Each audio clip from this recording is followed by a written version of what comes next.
What do you say later, when the kids are asleep, I wear this outfit? So, 80s fans, you think you've seen it all? Okay, Salman Rushdie, get a load of this. It's I Love the 80s 3D. Everybody ready? And this is 1989. The flicks. Do you enjoy pain? Pain don't hurt. The fashions. The trends. You crazy crackers. The tunes. Straight up now, tell me, do you really want to let me get the TV. Coming at you in effing amazing 3D. A totally awesome year that gave us these burning questions. What the hell is a Noid? The Noid to me was a horrific blend of Toucan Sam and Abe Vigoda. What's so amazing about the stealth bomber? If you hold it this way, it looks like a W. And The Little Mermaid. Innocent kids flick or softcore porn? Look, dude, the little dude's got a boner. The answers to those questions, plus the Queen of Mean is so busted. You know only the little people pay taxes. Excuse me? And eat your heart out, Titanic. Here comes the Exxon Valdez. Ducks! Geese! Sails! Get out of the way! Because you still love the 80s. Oh, yeah! Because you're still sporting a sweet fade. Are you serious? Admit it. This is 1989 in 3D. Coming straight for your couch. You are a pig from hell.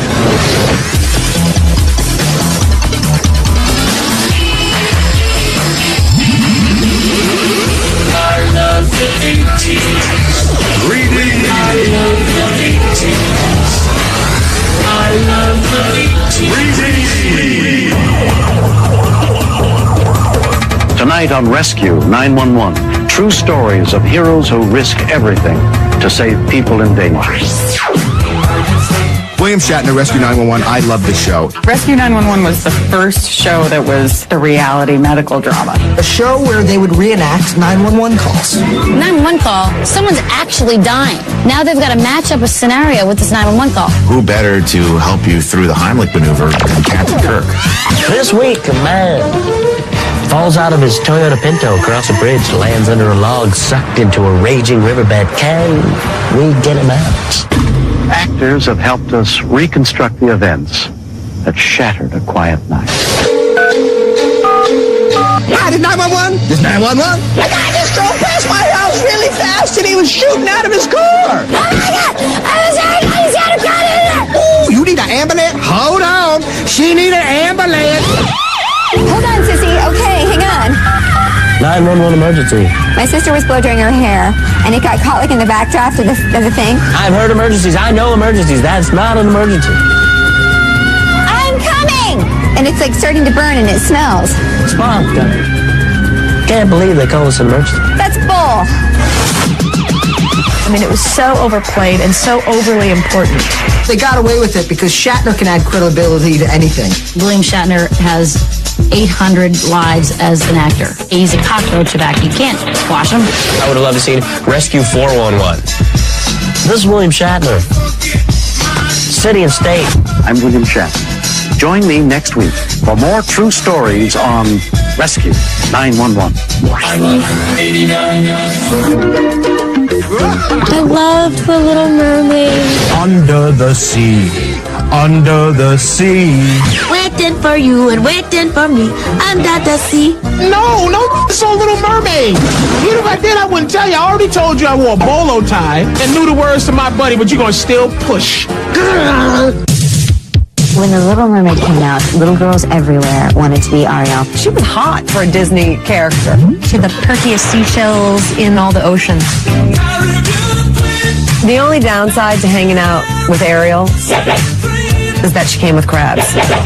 All she wants to do is be a normal person and live out of the water. Up where they stay all day in the sun, wandering free. Wish I could be part of your world. She's kind of rebelling from her father, the king, and she ends up falling in love with a mortal. He's very handsome, isn't he? So she goes to Ursula and asks her to cast a spell. I will make you a potion that will turn you into a human for 3 days. And so in exchange for getting legs and becoming human, she had to give her voice away. Once she becomes landlocked, the magic spell says she can't say anything until she gets kissed. Not just any kiss. The kiss of true love. Wow. You're this attractive, red-headed, naked woman washed up on the beach. How hard is it to bag a sailor? The lovely little moral of this story is, girls, give up your voice so you have legs that you can spread for your man and never talk. What? There was a lot of talk about there being these sexual innuendos in the movie. Jeez, Mom. In the wedding scene, the Reverend has an erection. So you can just see him just poking out of his pants. Look, dude, the little dude's got a boner. Wow. Impressive. An erection is a very natural thing, and what better place than to see it in a Disney movie?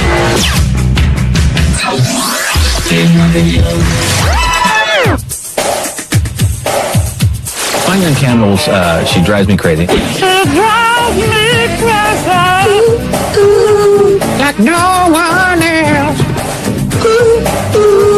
She drives me crazy.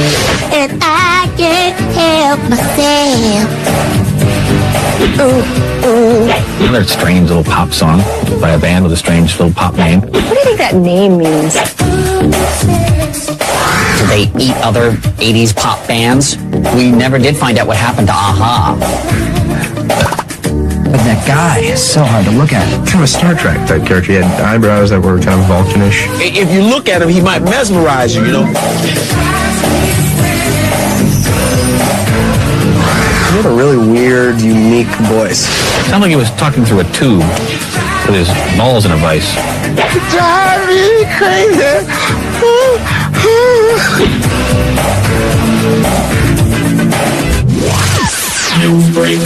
This tragedy now unfolding in Prince William Sound is a disaster. It's like America's Chernobyl. March 24th, 1989, the Exxon Valdez crashed into a reef in Alaska and spilled oil everywhere. This is a major tragedy both for the environment and for the people up there. How could this guy possibly crash in Alaska? It's 10 miles wide. Your children could drive a tanker up through it. The tanker was supposed to be under the control of Captain Joseph Hazelwood. Hazelwood was frequently drunk when ships under his command left the port of Valdez. Haven't we all done that on the job? I did it before I came here today. Are you serious? Hey, you okay to drive there, Joe? Yeah, I'm fine. It's just an oil tanker. Giant reef! Whoa! Did I just hit something? Jump! Please! Get out of the way! He had a few drinks, and he wiped out a coastline. Things happen. They always going to show you that real dirty duck.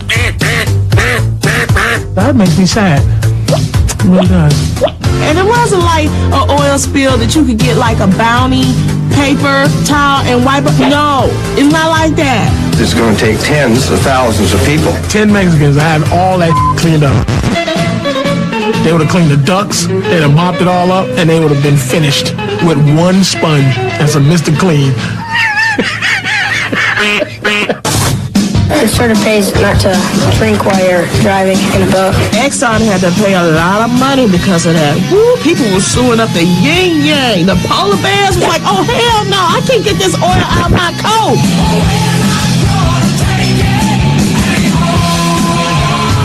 I love 89. Coming up, Honey, I Shrunk the Panelists. Hey, what's up? Who's a short stack now? Ha-ha!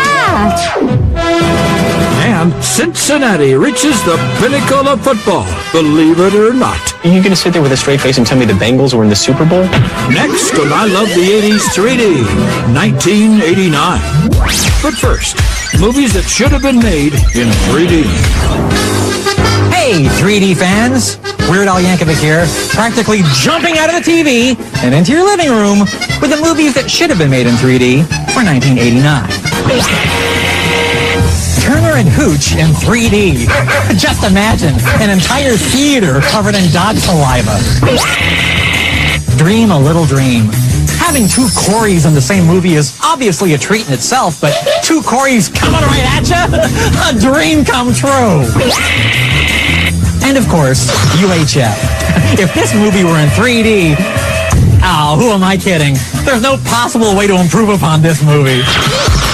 And there you have it, the movies that should have been made in 3D for 1989. Because 2 dimensions just aren't enough!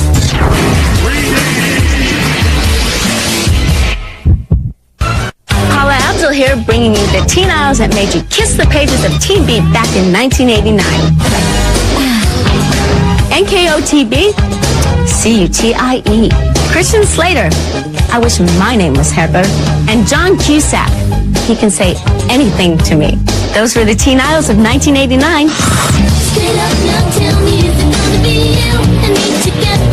Straight up.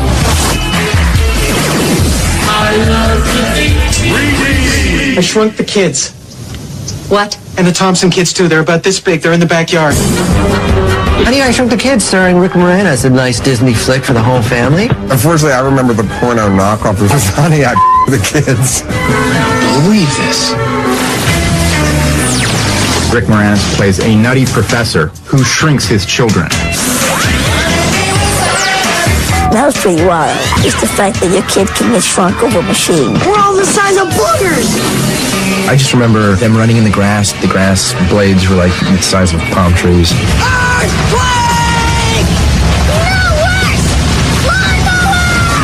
They walk riding around on bumblebees, and ants were like huge monsters to them. Everyone remembers the image of the kids in a Cheerio, and he's about to eat them. No, Dad, don't eat it!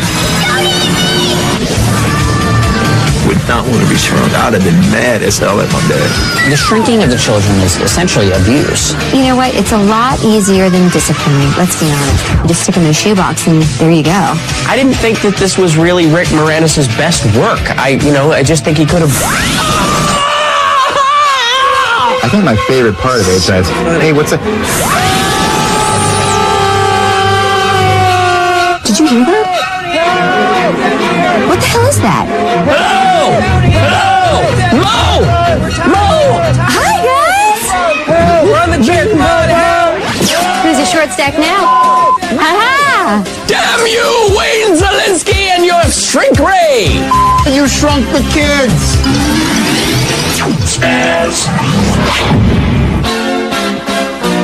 I loved Mr. Bean.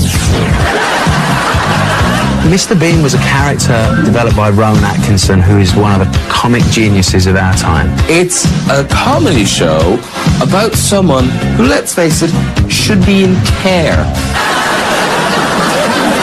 Mr. Bean is a socially retarded Brit.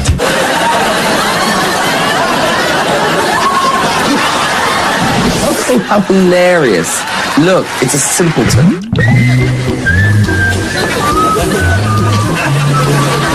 He is an odd-looking guy. If you met that man in life, you would, as you passed him, just go, oh, look, a pedophile. And he looks like he sweats a lot and probably doesn't smell very good.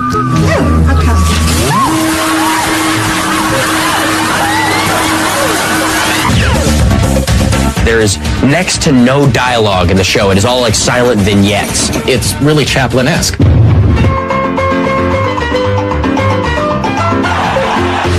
Every now and then he'll go, He makes this real weird sort of sound. Get in. I'll get it. If you call this talking, that's it. The best thing about Mr. Bean is he's not just a bumbling idiot, he's an ass. He's not a good person. It's awesome. Thank you, Mr. Bean, for brightening up stuffy British society. I Love 89. During 6 weeks of testimony in her trial for alleged tax evasion, Leona Helmsley became the woman New Yorkers love to hate. Leona Helmsley, the Marie Antoinette of 1989. Leona Helmsley was the queen of New York hotels. Turns out, Leona was not paying all of her taxes. Do you know that people think we did not pay taxes? She was hiding a lot of money. I'm not good at figures. I've never had anything to do with figures. Her real crime was looking like a fish. Ouch! That hurt. Leona Helmsley was the original rich bitch. She was the queen of mean. She was the awful boss. That isn't a crime. You'd be in a foul mood, too, if you owned most of New York. It's a big responsibility. She famously said, only the little people pay taxes. Do you know only the little people pay taxes? Excuse me? Just because they own 3/4 of Manhattan, they have no right to evade the taxes.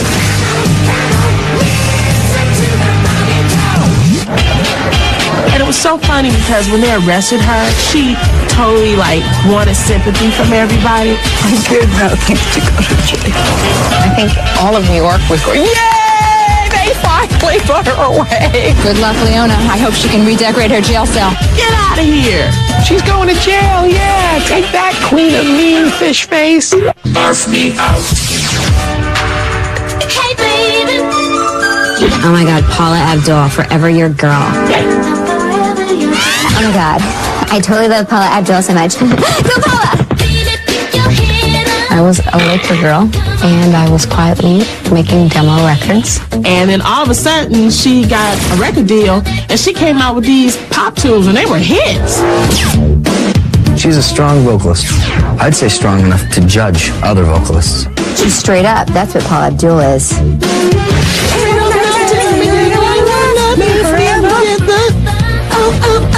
Or am I caught in a hit and run? There was a lot of, don't mess with me, I'm Paula Abdul, that kind of stuff in all of her videos. Paula's dance moves were, like part cheerleader, part whore. She could really, stick it.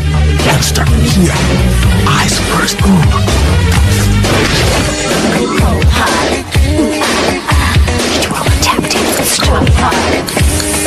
God, I wanted to be Paula. Paula Abdul sort of had it all. I mean, she could sing, she could dance, she was hot. That's right. We resemble Lil, right? Paula Abdul was bad. She's still bad. What Simon would have said? I really don't care.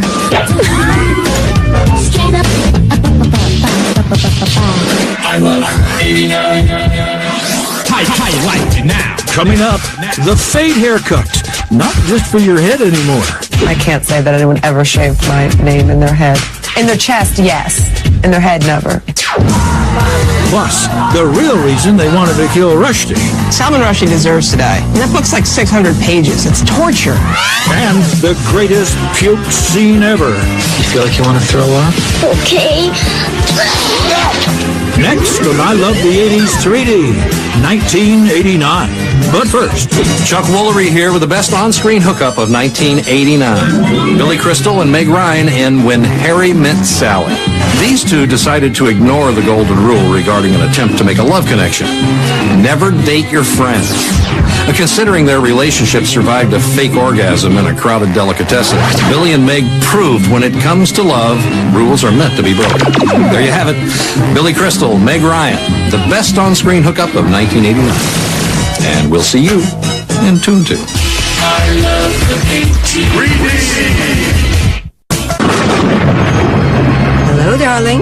Elvira here with the biggest boobs of 1989. Hold on. Just get your mind out of the gutter. I don't mean these boobs. I'm talking about cigarette manufacturer R.J. Reynolds. Now, they came up with this absolutely brilliant idea. A smokeless cigarette called Premier. Unfortunately, it was still bad for you and it tasted like butt. $300 million later, it died a quick, quiet, and cancer-free death. Here's to you, R.J. Reynolds, the biggest boob of 1989. And I'm an expert. I love the 3D. Did I see Roadhouse? I'm a guy, aren't I? This is one of the greatest movies of all time. And nothing screamed macho like Patrick Swayze. I'm telling you straight. It's my way or the highway. Patrick Swayze plays Dalton, who's the best damn cooler in the business. The professional bouncer that you can call to come clean up your hole. But there's more fighting than, say, cheers. And everybody's crooked. People are having sex in the back room. The bartender's taking money from the till.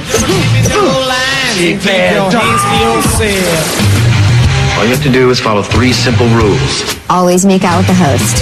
Stay the hell away from my crotch. And 3, be nice. Swayze kind of had a jiu-jitsu approach to being a bouncer. He was like Bruce Lee or something. I got this one move that I can kill a by ripping out his throat. I hope I never have to do it. They're fighting. And he's like, Patrick Swayze isn't necessarily fighting as much as he is doing ballet. The guy who pulls off the dancing and still, like, keeps his masculinity. It's definitely a skill. He gets his ass kicked one time and has to go get stitches, and the doctor just happens to be the super hot Playboy model. She's got the love. Do you enjoy pain? Pain don't hurt. Oh, so Swayze. There was a reason for Patrick to be walking around shirtless at every moment. Yeah, I noticed he had his shirt off. My VCR has a frame-by-frame function. You know, I thought you'd be bigger. Throughout the movie, they kept saying, I thought you'd be bigger. I thought you'd be bigger. I thought you'd be bigger. That a blind man says it to him is a pretty big body blow. It's absolutely spectacular. It's definitely very cheesy, and it's awesome. It just totally rules. Cool beans. Super Bowl 23, Joe Montana of the San Francisco 49ers strode out on the field trailing the Cincinnati Bengals led by Boomer Esiason by 3 points. Are you going to sit there with a straight face and tell me the Bengals win the Super Bowl? We finally have a close game in the Super Bowl.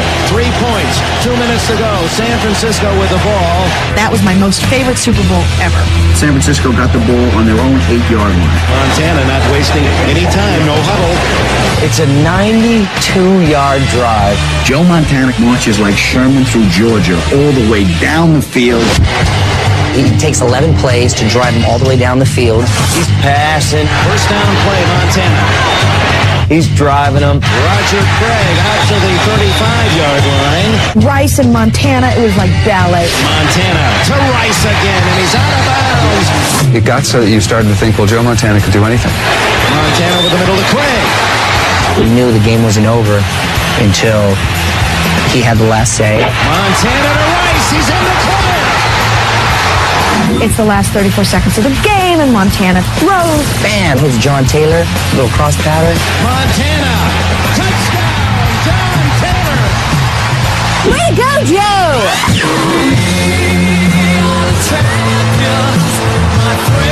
That sort of solidified Joe Montana's legend as one of the greatest quarterbacks of all time. It was after that Super Bowl game that a town in Montana changed their name to Joe. Have you ever been frustrated because the Noid ruined your pizza? Domino's was on the cutting edge of pizza delivery, and somebody came up with the idea to avoid the Noid. Oh my God, do I remember this guy. What does the Noid have to do with pizza? That's the question. Noid hates hot quality pizza. He made it so that when the pizza got to you that it was freezing cold. And so this dude was your enemy. Nothing screams pizza like this dude. A better mascot than this? I can't conceive of one. The Noid to me was a horrific blend of Toucan Sam and Abe Vigoda. Can you believe that? This was their marketing campaign to sell pizzas. I think they just needed a word that rhymed with avoid. The Noid got to my pizza. The pizza's cold. Noid That's my pizza.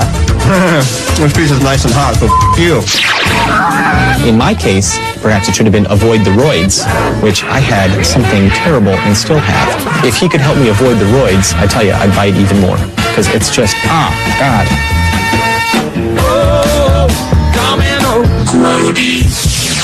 How you like me now? The fade is a moment in history of hair culture. You cut the sides of your head and keep the top full. I think they put their head in vice grip and then just shave it. It would get like lighter and lighter as it went down.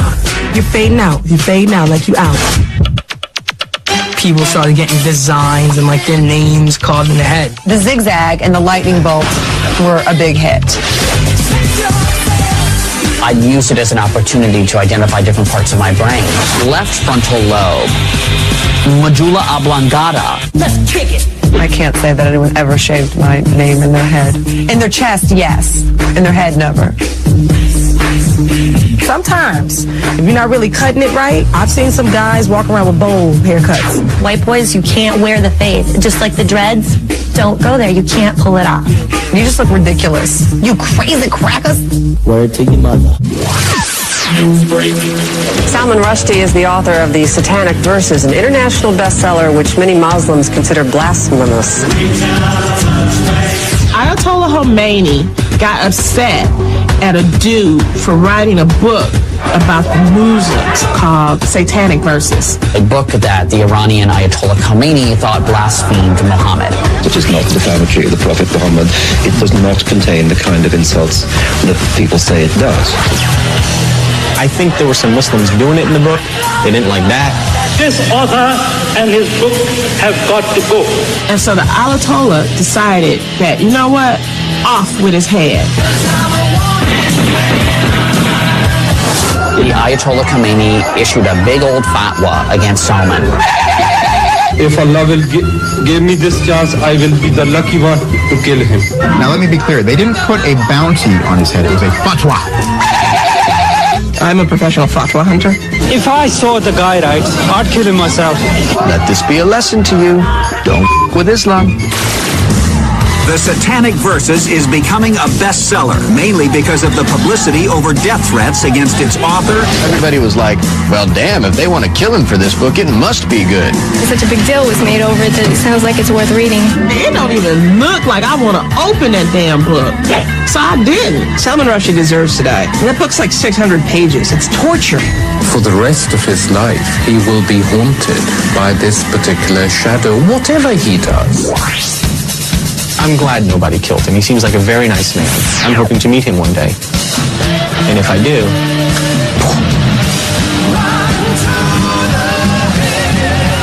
Just because the challenge is out there, you know what I mean? I Love 89.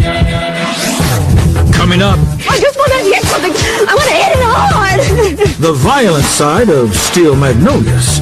Go ahead, Malin. Slap her. Here, hit Weezer. It'll make you feel better. And the Pentagon's most awesome new weapon.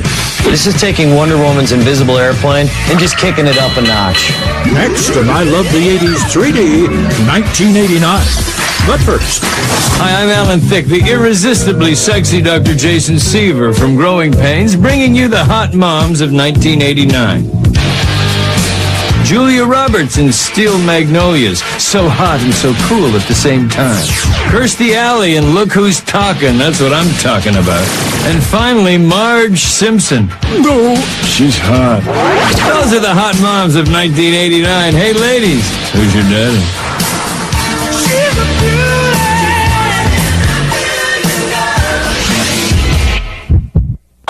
Hi, I'm Emmanuel Lewis, and it's time to get your thinking caps on. This is the pop culture term of 1989. Have a cow. A phrase that refers to someone so overly excited that it seems they've been giving birth to a cow. It can also be used in a negative. For example, I didn't trash the car, man. It was just a fender bender. Don't have a cow. That was a pop culture term for 1989. Later, dude. I love the You feel like you want to throw up? Okay. Parenthood is an ensemble dramedy about the trials and travails of raising children. Joe, why are you just standing there? Waiting for her head to spin around. That movie was such a well-rounded version of dysfunction. What do you say later, when the kids are asleep, I wear this outfit? Steve Martin's badass in that movie. Your lower intestines. He was extremely anal, just super hyper emotional, like kind of everything just too tight. Knock it off! He's just trying not to screw up. Slow down, Justin. I'll get you some dip. Diane Wiest was terrific. Are you out of your mind? One of my favorite scenes is when Martha Plimpton tells Diane Wiest, her mother, that she's pregnant. Well, if he thinks I'm having this baby now, he's crazy. Baby? And she's like, I'm a grandmother? I'm a grandmother? I was at Woodstock, for sake. I was at Woodstock. Oh, yeah? I thought you looked familiar. The Penal Colony by Franz Kafka. Rick Moranis plays the high-achieving dad who keeps pushing his daughter. Hey, Nathan, not a doctor yet? Mark, if you will. All right. He was doing flashcards with her. You know that little girl's gonna grow up and be neurotic. She's gonna be in like flashcard porn. Gilbo. It was weird seeing Amadeus as the rogue in the family. Don't insult me. I didn't come here to be insulted. I think the moment in parenthood I can relate to most is when my son came home with a black child. This is my son. Cool. Is it okay if I leave with you? Don't worry, he's cool. Did he say cool? Cool. I saw this movie before I became a parent, and it really gives you pause about having kids. I would just like a little respect. Not a lot, just a little. My kid is the kid in the movie that puts the bucket on his head and runs into walls. Proud you must be. No matter who you are or what you do, you're going to screw your kids up. What's the matter? I lost my retainer! I'm just saving up now for my son's future therapy. Tubular. In a town that's been slow to change, people here are wondering what kind of changes may come now with a Hollywood star.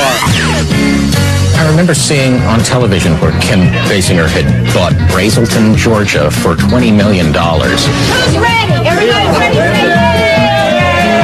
And thinking, wow, she's gone Brando so early. All the better for Brando.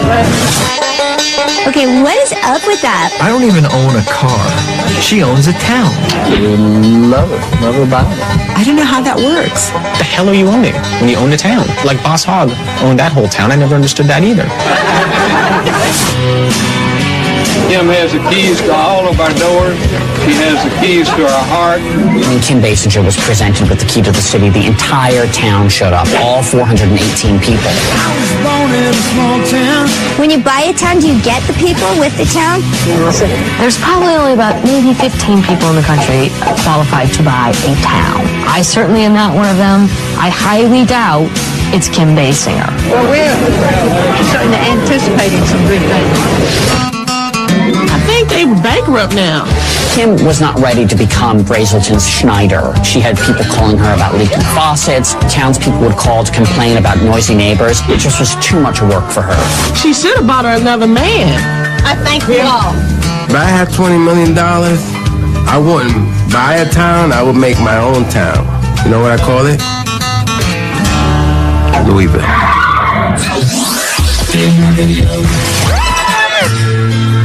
Close my eyes forever, Ozzy and Lita. There is a match made in heaven. Heaven is in the palm of my hand and it's waiting here for you. What am I supposed to do in time of fantasy? Rock god and rock goddess together at last. It's better than Babs and Neil Diamond. And if I close my eyes forever. What does that mean? If I close my eyes forever? I think it means dead. You wouldn't necessarily be dead if you close your eyes forever. You might just be blind. I remember that video very well, actually. It's the two of them just sitting in a room with, like, uncomfortable close-ups. In some way, Ozzy is hotter than Lita. And he's all in the darkness, and he's got the big poofed-out hair. Very spooky. Close My Eyes Forever was Ozzy's only top 10 pop hit. No wonder he bit the head off bats. Ozzy shouldn't be like taking Lita backstage after the show. He shouldn't be duetting with her.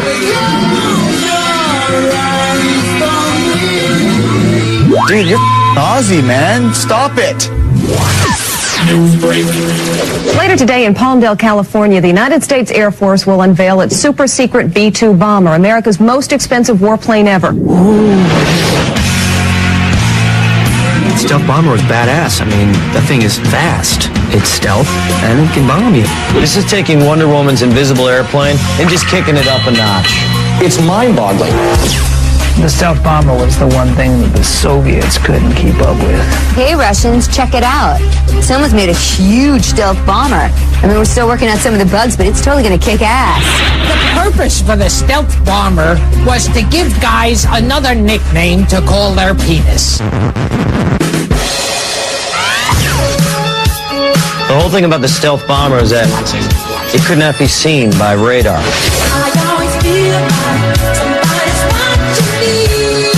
If you hold it this way, it looks like a W. You can't see it now, can you? If you see it now, too late. We got you. The B-52 stealth bomber had an extraordinarily high price tag, but it was worth it because this was a plane that could evade radar detection. The problem was that it didn't. I want things to cost what they say they're going to cost, and I want them to work the way they say they're going to work. You're not that stealthy if people can see you. And it's kind of noisy, too. There's a flaw in the design. Oh, really, guy? Does your invisible plane work better? They shouldn't have named it the stealth bomber. They named it like the B-48. It didn't quite work right. No one would have got it. But stealth bomber set the bar pretty high.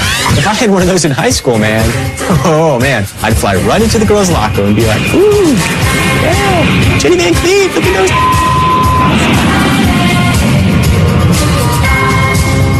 I Love 89. Coming up, why men should steer clear of Steel Magnolias. If you watch more than 5 minutes of Steel Magnolias, you will grow a vagina. Steel Magnolias next on I Love the 80s 3D, 1989. But first, craving some 3D bonus material and 80s ringtones? I wanna rock! Then log on to VH1.com. Make sure to check out the V-Spot.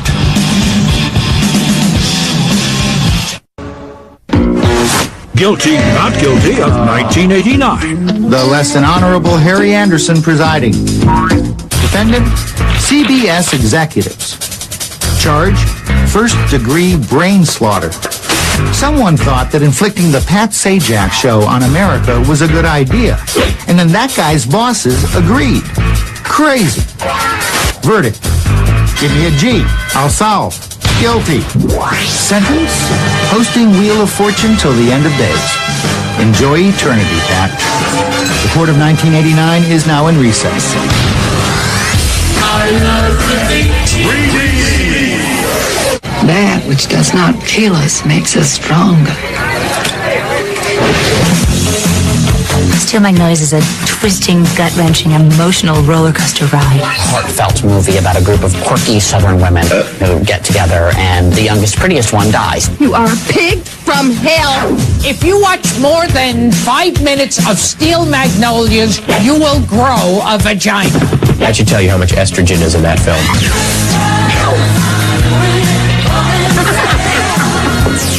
That movie was genius. Steel Magnolias is probably one of the most quotable movies in history. The only reason people are nice to me is because I have more money than God. Shirley MacLaine's character was awesome. Miss Weezer? Shut up! She was so ornery, it was endearing. He is a boil on the butt of humanity. Bad to the bone. She reminds me of my mom, actually. I'm not crazy, Malin. I've just been in a very bad mood for 40 years. I just love Dolly Parton. I pick up everything but boys and money. She was the only one with a real Southern accent. This is the 80s. If you can achieve puberty, you can achieve a past. Olympia Dukakis, amazing. It's like two pigs fighting under a blanket. She was probably the only saucy Greek waitress working in the bayou. Spoken like a true smartass. Daryl Hannah plays like this sort of dodo girl. They're kind of all jealous of her because she's pretty. My personal tragedy will not interfere with my ability to do good hair. Sally Fields plays the mother to Julie Roberts, who has diabetes. and then she decides to have a baby even though she shouldn't have the baby.